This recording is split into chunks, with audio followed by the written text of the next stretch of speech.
দূরে সরিয়ে নিয়েছে। এখন পলি বুঝুক ভালোবাসার মানুষটাকে কাছে না পাওয়ার কষ্টটা। যদিও পলি তপনকে ততটাও ভালোবাসে না যতটা তপন পলিকে ভালোবাসে। পলির ভালোবাসা তপনকে যেমন মাতিয়ে রাখতো, আজ পলির অবহেলাও তাকে ঠিক ততটাই মাতিয়ে রেখেছে এই নোংরা অপবিত্র জীবনে। তপনের তাতে আগে দুঃখ হতো, কিন্তু এখন সব সয়ে গেছে। কারণ ও জানে পলির সঙ্গে বিয়ের পর আমেরিকা চলে গেলেও ও আর পলির কাছে কোনো ভালোবাসা আশা করে না। পলি তাকে ভালোবাসে না। পলি ভালোবাসে তার টাকাকে, তার চাকরিকে, তার সম্পত্তিকে। যাই হোক, রাত প্রায় অনেকটাই হলো। তপনের খিদে পেয়েছে খুব। আর ভালো লাগছে না তপনের। তপন ওয়াশরুমে ঢুকলো। এত রাতেও তপন ভালো করে স্নান সারলো। তারপর কিচেনে গিয়ে পিৎজা দুটো তপন প্লেটে করে বেডরুমের উদ্দেশ্যে গেল। বেডরুমে ঢোকার সঙ্গে সঙ্গে তপন খেয়াল করলো রিমা ঘুমিয়ে গেছে। কি অপূর্ব লাগছে রিমার মুখটা। ঘুমন্ত পরীরা কি এমন সুন্দর হয়? জানি না, তবে রিমার মুখে যে মায়া তা সহজে কাটিয়ে ওঠা বোধ হয় কোনো পুরুষের সম্ভব নয়। তপন খুব সাবধানে আস্তে করে সোফার সামনে টি টেবিলটায় প্লেট দুটো রাখলো। তবুও টুক করে সামান্য আওয়াজে রিমার ঘুম ভেঙে গেল। রিমা আবারও ভয়ে যেন কুঁকড়ে যেতে লাগলো। পেটের মধ্যে দুই হাত ঢুকিয়ে মাথা নিচু করে যেন পারলে মাটিতে মিশে যায়। রিমাকে এতটা ভয় পেতে দেখে তপন এই প্রথম বলল, ভয় পেও না, খাবার এনেছি, খেয়ে নাও। রিমা বরাবরের মতো নির্বাক অচল বস্তুর মতো বসে রইল। তপন আবারও একবার বলল, খিদে পায়নি তোমার? খাবে না? খেয়ে নাও। তখনও চুপ করে বসে রইল, খালি একবার তপনের দিকে তাকিয়ে, তারপর খাবারের দিকে তাকিয়ে মাথা নিচু করে নিল। পরপর কয়েকটা ঢোক গিলল রিমা। তপন বুঝলো খিদে পেয়েছে রিমার। তাই সে নিজেই পিৎজার একটা টুকরো নিয়ে তার মুখের সামনে ধরল। রিমা খপাত করে খাবারটা মুখে নিয়ে নিল, ঠিক যেমন বাচ্চা মেয়েরা চকলেট পেলে ছিনিয়ে নেই সেই রকম। তপন রিমার খাওয়ার দেখে তারপর আবারও এক টুকরো পিৎজা তুলল এবং যথারীতি রিমা আগের মতো আবার খাবারটা খেল। এইভাবে তপন রিমাকে খাইয়ে দিল এবং নিজেও খেল।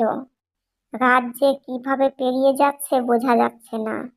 কিন্তু এভাবে তো তপনের রাতটা কাটানোর কথা ছিল না। সে রিমাকে এনেছে ভোগ করবে বলে। কর করে 4,000 টাকা দিয়ে কিনে এনেছে ওকে। কিন্তু পারছে না কেন ভোগ করতে? কিসের এত দ্বিধা? অনেক দ্বিধার পর তপন রিমার কাছে এসে বসলো। তারপর আদর করে দুই হাতে রিমার মুখ তুলে ধরে তার ঠোঁটে আলগা চুম্বন দিল। রিমা যেন কেঁপে উঠল ভয়ে। সে হয়তো জানে তার সঙ্গে কি হতে পারে, তাই এত ভয়। না, তপন পারল না আর এগোতে, আর পারল না সোফা থেকে সোজা উঠে ক্যাবিনেটের ওপর থেকে সিগারেটের প্যাকেটটা তুলে ব্যালকনিতে গিয়ে দাঁড়ালো। মাথা কাজ করছে না। আগেও তো কত মেয়ের সঙ্গে রাত কাটিয়েছে, তাদের প্রতি তো তপনের কোনো মায়া হয়নি, কোনো দয়া করেনি তাদের।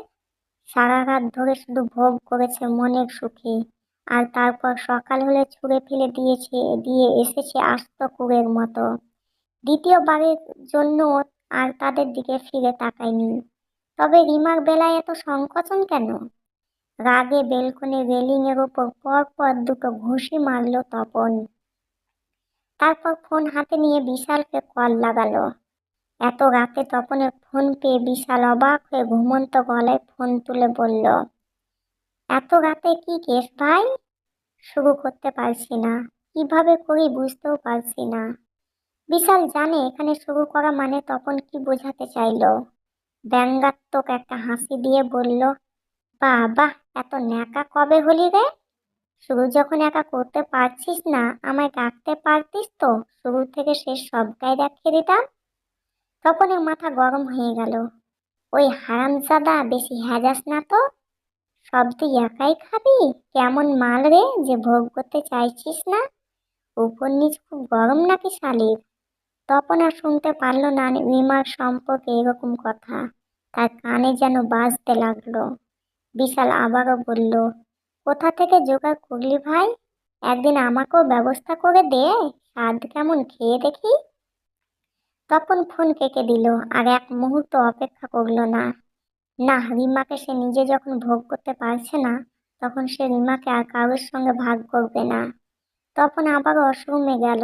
যাওয়ার সময় দেখলো রিমা তখনও সোফায় বসে বসে আধ খোলা চোখে উপরের সিলিংয়ের দিকে তাকিয়ে আছে। যাওয়ার সময় ঘরের আলো নিভিয়ে তপন বেডের পাশে ল্যাম্পটা অন করে দিয়ে গেল। এত আলো আর ভালো লাগছে না তপনের। বেশ খানিকক্ষণ পরে তপন বাথরুম থেকে বেরোতেই ছানা বড়া। রিমা সম্পূর্ণ উলঙ্গ, গায়ে কোনো সুতো নেই।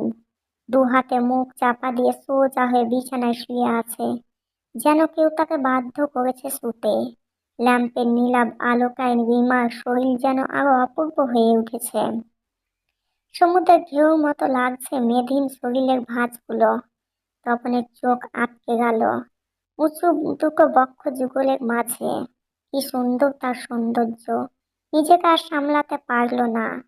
কোনো কিছু ভাবার অবস্থায় সে ছিল না। ছুটে গিয়ে পড়ল রিমার শরীরের ওপর।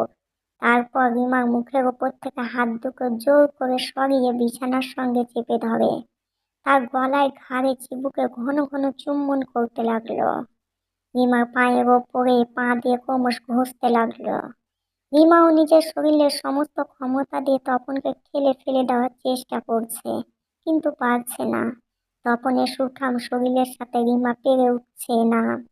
খুব কান্না পেল রিমার। রিমার বক্ষযুগলের মাঝে তপন তার নাক বার বার ঘষে রিমার শরীরের সুবাস প্রাণ ভরে নিতে লাগলো।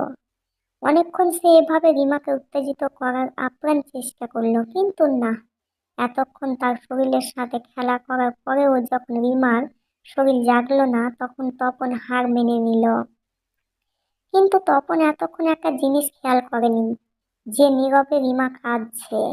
কিসের যন্ত্রণায় এত কাঁদছে রিমা? তপন তো ওর ওপর ততটাও জোর খাটায়নি যতটা অন্যান্য মেয়েদের ওপর করেছে। তাহলে কেন? তপনের মাথায় আগুন জ্বলে গেল, রাগে কষ্টে উঠে বসলো। আর সহ্য করতে পারছে না তপন। নিজের মাথার চুলগুলো দু হাতে খামচে ধরে রিমার পায়ের উপরে খপ করে মাথাটা রেখে উবু হয়ে বসে থাকলো তপন। রিমা তৎক্ষণাৎ একটা অস্বাভাবিক আর্তনাদ করে উঠল। রিমার চিৎকারে তপন প্রথমে রিমার মুখের দিকে তাকিয়ে তারপর রিমার পায়ের দিকে তাকালো। এ কি রক্ত! পায়ের গোড়ালির খানিকটা উপরের অংশে কামড়ানোর দাগ। গোল হয়ে চাকা চাকা রক্ত জমে কালচে লাল রঙের দগদগে হয়ে আছে। আর সেই দাগ ক্রমশ পায়ের উপরে উঠে রিমা তলপেটের কাছে গিয়ে থেমেছে। এতটাই দগদগে ওই দাগগুলো যেন কোনো নরপশু রিমার সর্বস্ব শরীরে ক্ষমতা দিয়ে কামড়ে খুবলে খেতে চেয়েছে। হয়তো খুবলে খেয়ে নিত যদি সম্ভব হতো। তখন এক লাফে খাট থেকে নেমে দৌড়ে কিচেনে গিয়ে মিনিট পাঁচেকের মধ্যে আবার ফিরে এলো। হাতে একটা ট্রে, আর তাতে আছে এক বাটি গরম জল, তুলো আর মলম। রিমা তখনও মুখ বুজে গুমড়ে গুমড়ে কেঁদে যাচ্ছে। তখন এক সেকেন্ডও দেরি করল না। তৎক্ষণাৎ পায়ের ক্ষতগুলোতে গরম জল দিয়ে পরিষ্কার করে তাতে মলম লাগিয়ে দিল।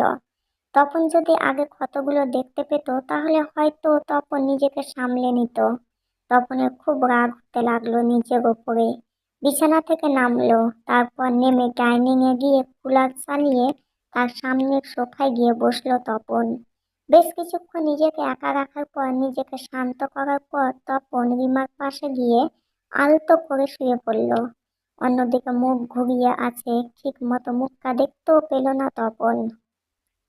নিজের বাঁ হাতটা রিমার মাথার উপর রাখলো তপন, তারপর আলতো হাতে রিমার চুলে বিলি কেটে দিতে লাগলো। তপনের চোখ থেকে এক ফোঁটা জল গড়িয়ে পড়ল।